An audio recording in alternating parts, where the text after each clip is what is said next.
কাজটা কিন্তু খুব সহজ নয়। আগামীকাল যে খেলাটা মোহনবাগানের আছে, বিশেষ করে নর্থ ইস্টের মাঠে গিয়ে নর্থ ইস্টকে হারানো এবছর খুব সহজ ব্যাপার নয়। তারপরে দুজন যে দেখো কে আছে কে নেই সেটা বড় কথা নয়। মোহনবাগান ইস্টবেঙ্গলের খেলোয়াড়, মহামাটানের খেলোয়াড়রা ম্যারাথন লিগে একজন দুজন অফ হতেই পারে। যখন দুজনকে নিয়ে খেলেছে তখনও মোহনবাগান ডিফেন্সের যে খুব একটা ভালো ছিল তা নয়, প্রথম দিকে সেখানে ব্যর্থতা আমরা লক্ষ্য করেছি। এই মুহূর্তে দলটা একটা জায়গায় এসেছিল, আর্টেড এবং ফেডারিকুসের মধ্যে একটা ভালো বোঝাপড়া তৈরি হয়েছিল। সেই সময় সুভাশিসও ভালো সাপোর্ট দিচ্ছিল। এই দুজন চলে যাওয়া রক্ষণের তো একটা অসুবিধা হবেই। তবে আমার মনে হয় মোহনবাগানের মাঝমাঠ এবং আক্রমণ ভাগ যেরকম আছে, এবং যেখানে এই দুটো রিপ্লেসমেন্টের মধ্যে একটা হয়তো আশিস রায় হয়তো আসবে, আকাশ রায় আসবে, এছাড়াও হয়তো দিব্যেন্দুকে খেলাতে পারে বা যেই খেলুক, খেলবে মোহনবাগান।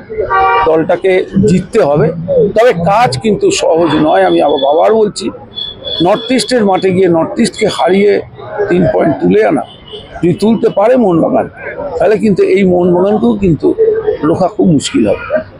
কাছে হেরে গেছে, তো আমার মনে হয় মোহনবাগানের জন্য, মোহনবাগান ভালো ফুটবল খেলছে, কে আটকাবে? প্রত্যেকটা প্লেয়ার ভালো খেলছে।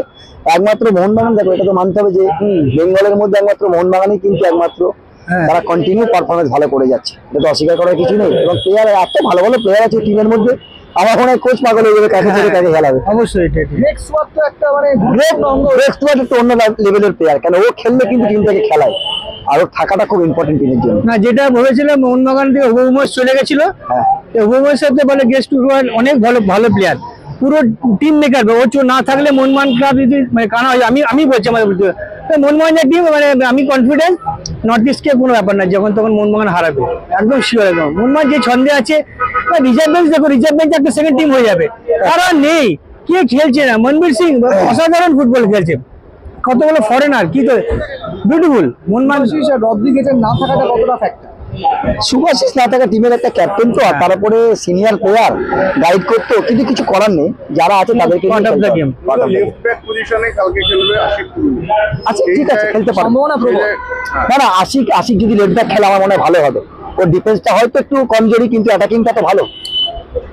এইটা কি আশিক কুরুনি যে লেফট ব্যাক কোচের ডিসিশন একদম কারেক্ট টাইম করে নয়, কেন অ্যাকচুয়ালি ও লেফট ফুটার, যে লেফট উইং খেলতে পারছে লেফট ব্যাকও খেলতে পারবে আমি মনে করি। এখন ফুটবল আশিক কুরুনি যা ফুটবল শেষ, তাতে যদি ওকে যদি আরো 3টে স্টপার যদি ও নিজে ভাইও খেলেছে, যদি ব্যাকআপ করে মনে হয় আশিক কুরুনি যথেষ্ট ভালো খেলবে, এবং আর্ন করা প্লেয়ার নাও যথেষ্ট ভালো জায়গায় ভালো ফুটবল খেলে ভালো। ডেফিনেটলি একটা ইম্পর্টেন্ট ম্যাচ, বিকজ আপনি যদি দেখেন নর্থ ইস্ট ইদানিংকালে যে টিমগুলো ভালো খেলছে তাদের মধ্যে একটা ভালো টিম, এবং ধারাবাহিকভাবে তারা ভালো খেলছে, এটা তাদের হোম ম্যাচ।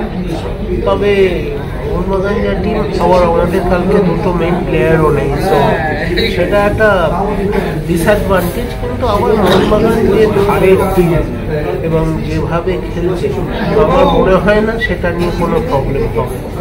তবে আমার মনে হয় তাদের নিজেদের ঘরটা ধরে রেখে তারপরে অ্যাটাকে যাওয়া উচিত, কারণ আমাদের ডিফেন্স নিয়েই কালকে প্রবলেম, তো আশা করি এমন কোনো প্রবলেম হবে না।